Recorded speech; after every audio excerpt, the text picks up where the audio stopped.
ಕನ್ನಡದ ಪ್ರೀತಿ. ನಾನು ಕಲಾಪ್ರಸಾದ್ ಬೆಮೆಲ್ ನಗರದಿಂದ ಮಾತಾಡ್ತಾ ಇದ್ದೀನಿ. ನನಗೆ ಕನ್ನಡ ಭಾಷೆ ಅಂದ್ರೆ ತುಂಬಾ ಅಭಿಮಾನ. 2000 ವರ್ಷಗಳಷ್ಟು ಶ್ರೇಷ್ಠ ಇತಿಹಾಸವಿರುವ ನಮ್ಮ ಭಾಷೆಯ ಬಗೆಗೆ ಮತ್ತೆ ನಾಡಿನ ಬಗೆಗೆ ನನಗೆ ತುಂಬಾ ಹೆಮ್ಮೆ ಇದೆ. ಕನ್ನಡ ನಾಡು ಐತಿಹಾಸಿಕವಾಗಿ ಸಾಂಸ್ಕೃತಿಕವಾಗಿ ಸಂಪದ್ಭರಿತ ನಾಡು. ಶಿವಶರಣರು ಬಾಳಿ ಬದುಕಿದ ಪುಣ್ಯ ಭೂಮಿ ನಮ್ಮ ಕರುನಾಡು. ಶಿಲ್ಪಕಲೆಗಳ ಭವ್ಯ ಇತಿಹಾಸ ಸಾರುವ ಹೆಮ್ಮೆಯ ನಾಡು ನಮ್ಮದು. ಕನ್ನಡದ ಕಂಪನ್ನು ಇಂಪನ್ನು ನಾಡಿನೆಲ್ಲೆಡೆ ಪಸರಿಸಿದ ಸಾಹಿತಿಗಳ, ಕಲಾವಿದರ, ಸಾಹಸಿಗರ, ದೇಶ ಪ್ರೇಮಿಗಳ ಅಭಿಮಾನದ ನಾಡು ನಮ್ಮ ಕನ್ನಡ ನಾಡು.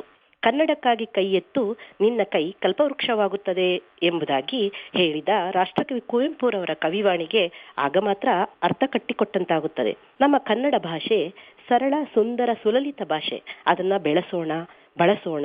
ನನ್ನೊಳಗೆ ನಾನು ಕನ್ನಡವನ್ನು ಉಳಿಸಿಕೊಳ್ಳಬಲ್ಲೆನಾದರೆ ನಾನು ಮತ್ತು ನನ್ನ ಭಾಷೆಯೂ ಉಳಿಯುತ್ತದೆ.